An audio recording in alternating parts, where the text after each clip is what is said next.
今回は電熱ペンのペン先 D16 を購入したので、これをレビューしてみたいと思います。この D16 というのは何かというとですね、ハンダゴテ用のペン先なんですよ。で、確か温度が調整できないやつに標準的についているペン先らしいんですよね。このペン先を使って側面盛りに向いてるかっていうのを確認していこうと思うんですが、ペン先がどんなのかっていうのをちょっと確認してみようと思うんですが、右側が以前作ったもの、真ん中が昨日作ったもの、左が D16 で、以前から使っているものと比べるとかなり太さが違うと思います。横にした場合の厚みもちょっと違いますね。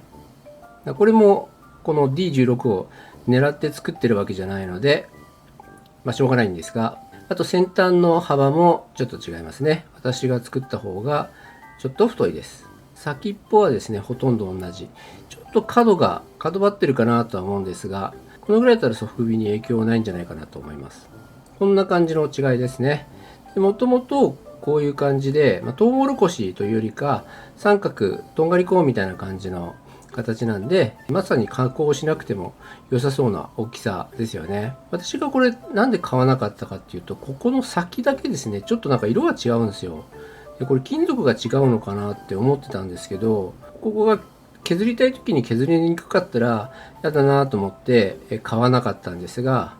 試そうと思ってずっと忘れて、昨日まで忘れてたって感じですね。すみません。なのでこれを側尾盛り実際にやってですね、どんな感じかっていうのをちょっと試して、今まで作ったものと比較してみようと思います。ヘッドはこのテスト用を使います。あんまりたくさん持ってもですね、時間がかかるだけなんで、上まぶたですね、を持っていこうと思います。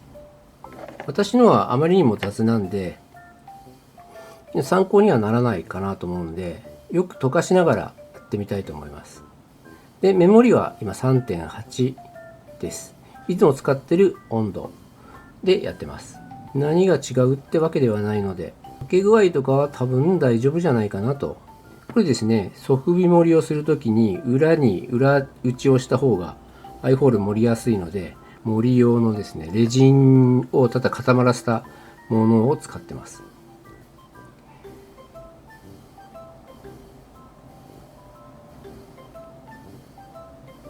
こういうところですね、しっかり溶かしていきます。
はい、50分ぐらい持ったんですけど、こんな感じになりました。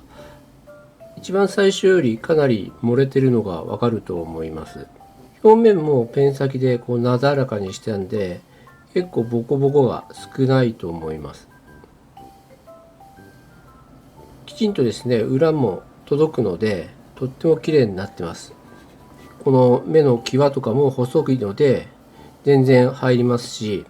どちらかというとこっちの方がやりやすい感じがしますね。比較の仕方は変なんですけど、私が作ったのは結構大きいんで、広いところもできますし、細かいところもできるんですけども、これはまあそんなに広くはないんですけども、細かいところが結構できるので、筆で言うとこれ7番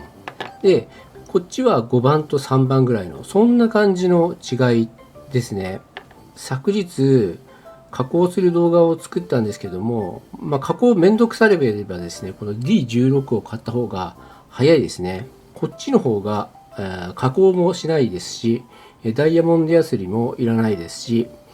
加工の時間もないので、トータル的なコストはこっちの方が安くなります。一つ気になるのは、ここのエッジですね。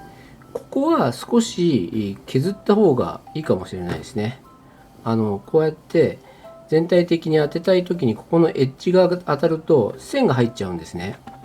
あとやっぱりこの先ですね、先でこうなぞったりすると、ここのちょっととんがりがですね、引っかかって線が入っちゃうんで、ここだけ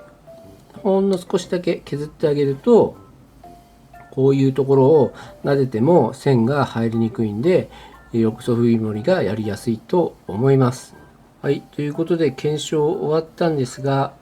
この D16 ですね、もうバッチリですね、全く問題なく使えて、こっちの方が本物なので、もうこれが使えないわけがないっていう、素材の違いとか全然関係ないですね。もう削らないので。これからソフビ盛り始めて N を買ってないっていう方は、この D16 を買った方が楽です。買った人はまあこっちで全然同じものなので、こっち使っていけばいいのでですね。この N 型を参考にしてくれた方には申し訳ないんですけども、ちょっと一手間かけ、させてしまったというところですね。本当申し訳ございません。さらにこの撫でる用のこれもあれば、